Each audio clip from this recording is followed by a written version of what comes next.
Good morning बच्चों। कल अपन ने ड्रिप तंत्र और छिड़काव तंत्र जो था उसके बारे में अपन ने पढ़ा था। आज अपन यानी जो अपन फसल को जैसे बोते हैं उस समय सबसे पहले अपन क्या करते हैं, बीजों का चयन करते हैं। बीजों का चयन करने का मतलब क्या है कि बीज जो है वो मतलब भारी है या हल्का है या उसमें के अंदर थोथ है, इसका पता अपन किस प्रकार से करेंगे। तो उसका जो वेट होगा, जैसे अपन क्या करते हैं, पहले पुराने ज़माने में क्या करते थे, जैसे छाछ जो होता था उस विधि के द्वारा जैसे अपने घर पे भी जैसे देखते हैं कि जैसे गेहूं का छानन करते हैं, उस समय जो हल्का जो बीज होता है वो क्या हो जाता है, आगे की ओर निकल जाता है, और जो भारी होता है वो क्या हो जाता है, उसके अंदर ही शेष रह जाता है। तो हल्का जो बीज होता है उसमें यानी क्या है, किसी प्रकार की यानी उसके अंदर कोई पैदावार नहीं होती है। तो बीजों का चयन करने के लिए सबसे पहले अपन क्या करते हैं, बीजों की छटनी करते हैं। अपन देखते हैं कि आजकल क्या है कि जैसे हाइब्रिड बीज आते हैं हाइब्रिड बीज आते हैं, उसमें क्या होता है कि वो बीज जो होता है एक या दो बार यानी अपन क्या करते हैं, बो सकते हैं उसको। उसके बाद यानी क्या होता है, वो बीज जो है उसका अपन दोबारा से उसको यानी नहीं बो सकते, क्योंकि उसकी जो कैपेसिटी होती है, उसकी जो पैदावार होती है उसमें क्या आ जाती है, कमी आ जाती है। जैसे क्या होता है कि अपन ने जैसे कोई सरसों का बीज जैसे बो दिया, सरसों का बीज जैसे फर्स्ट ईयर से यानी पहले साल अपन ने जैसे बोया, तो फर्स्ट ईयर में जैसे उसको बोते हैं तो वो उसकी जो ग्रोथ होती है यानी उसकी जो हाइट होती है वो अत्यधिक होती है। जैसे उसको अपन दूसरी साल बोते हैं तो उसकी जो ग्रोथ हो जाती है वो वृद्धि जो है वो क्या हो जाती है, कम हो जाती है, और तीसरी साल उसको बोते हैं तो उसकी ग्रोथ और कम हो जाती है। तो इसलिए अपन क्या करते हैं, फसल की यानी पैदावार को बढ़ाने के लिए क्या करते हैं, बीजों का चयन करते हैं। तो यह है पहला पॉइंट। दूसरा है परंपरागत औजार। परंपरागत औजार के अंदर क्या होता है कि जो अपन जैसे क्या करते हैं, जिस साधन के द्वारा अपन उस बीज को जैसे बोते हैं, या अपन बोलते हैं सीड ड्रिल बोलते हैं जिसको। सीड ड्रिल क्या होता है, यानी सीड ड्रिल। सीड ड्रिल के माध्यम से क्या करते हैं, बीज को यानी जमीन के अंदर यानी क्या होता है 1 या 1.5 फीट तक या उससे कम यानी क्या कर सकते हैं, उस जमीन के अंदर उस बीज को डाला जा सकता है।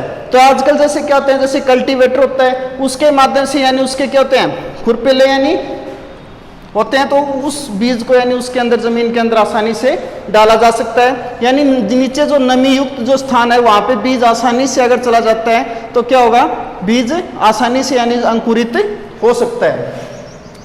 उसके बाद है खाद एवं उर्वरक। खाद और उर्वरक में क्या है, खाद जो होती है जितने भी पशु होते हैं, जैसे अपन गाय भैंस जो रखते हैं उससे होने वाला जो गोबर है वो क्या होता है, खाद। उर्वरक क्या होती है, उर्वरक जो होती है वो यानी फैक्ट्रियों के अंदर तैयार होती है। दोनों में अंतर क्या है, यहाँ पे खाद और उर्वरक में अंतर क्या है। खाद जो होती है वो भूमि को यानी अत्यधिक उपजाऊपन बनाती है, क्योंकि इसके अंदर क्या होते हैं, जैविक रूप से यानी जो कीट होते हैं इसका आसानी से क्या कर सकते हैं, यानी इनको अपघटित कर सकते हैं। लेकिन उर्वरक जो है इसका अपघटन आसानी से नहीं होता है। खाद जो होती है वो जमीन को क्या बनाती है, यानी फोपली, अत्यधिक यानी फोपली। लेकिन उर्वरक जो होती है वो क्या करती है, जमीन को यानी बंजर बनाती है। तो खाद और उर्वरक जो होते हैं, उर्वरक में जैसे अपन मान लें कि जैसे पोटेशियम है, जैसे यूरिया अपन डालते हैं, या जैसे डीएपी अपन डालते हैं खेतों के अंदर, तो ये सारे के सारे क्या हैं, उर्वरक हैं। खाद जो है, खाद में जैसे गोबर की खाद हो, चाहे केचुए की खाद हो, चाहे वर्मी कंपोस्ट बोलते हैं जिसको, चाहे वो हो, ये सारे के सारे क्या करते हैं, जमीन की पैदावार को बढ़ाते हैं। उसके बाद है सिंचाई।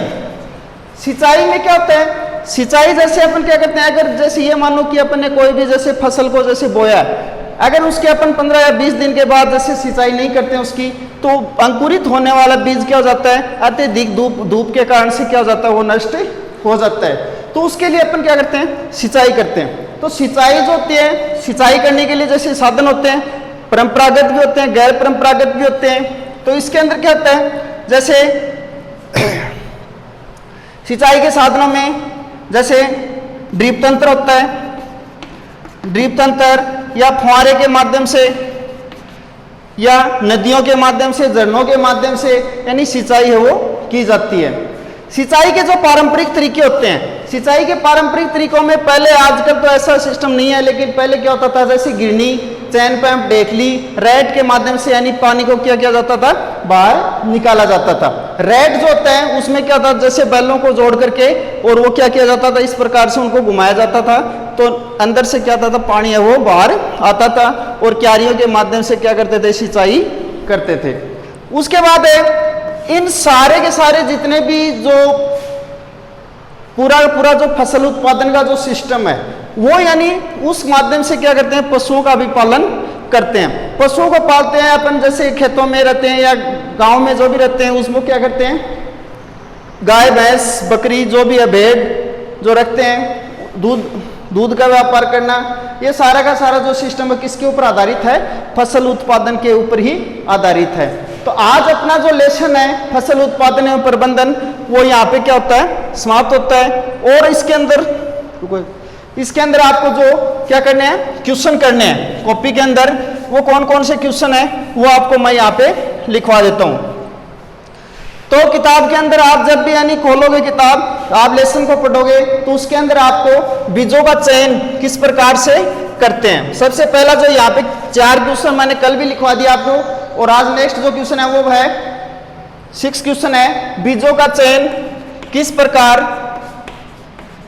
प्रकार किया जाता है। परंपरागत औजार कौन कौन से हैं,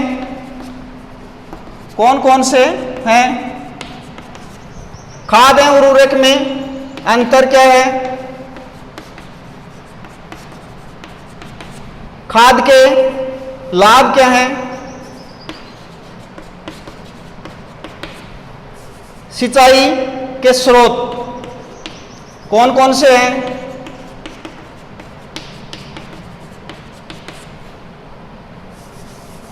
ये क्वेश्चन आपको अपनी नोटबुक के अंदर करने हैं। बीजों का चयन किस प्रकार से किया जाता है, परंपरागत औजार कौन कौन से हैं, खाद एवं उर्वरक में क्या अंतर है, खाद के लाभ क्या हैं और सिंचाई के स्रोत कौन कौन से हैं। और जो भी क्वेश्चन आपके जैसे आगे नेक्स्ट जो इसके अंदर लेसन में दे रखे हैं वो आपको क्या करना है, आपको अपने हिसाब से यानी अपने तरीके से यानी किताब के अंदर उनकी क्या करनी है, छटनी करनी है। तो नेक्स्ट जो लेसन होगा उसका अपन कल अध्ययन करेंगे और ये लेसन आपको अपनी नोटबुक के अंदर पूरा का पूरा कंप्लीट करना है। आपको बुला लिया जाएगा कब आपकी कॉपी चेक होगी। धन्यवाद।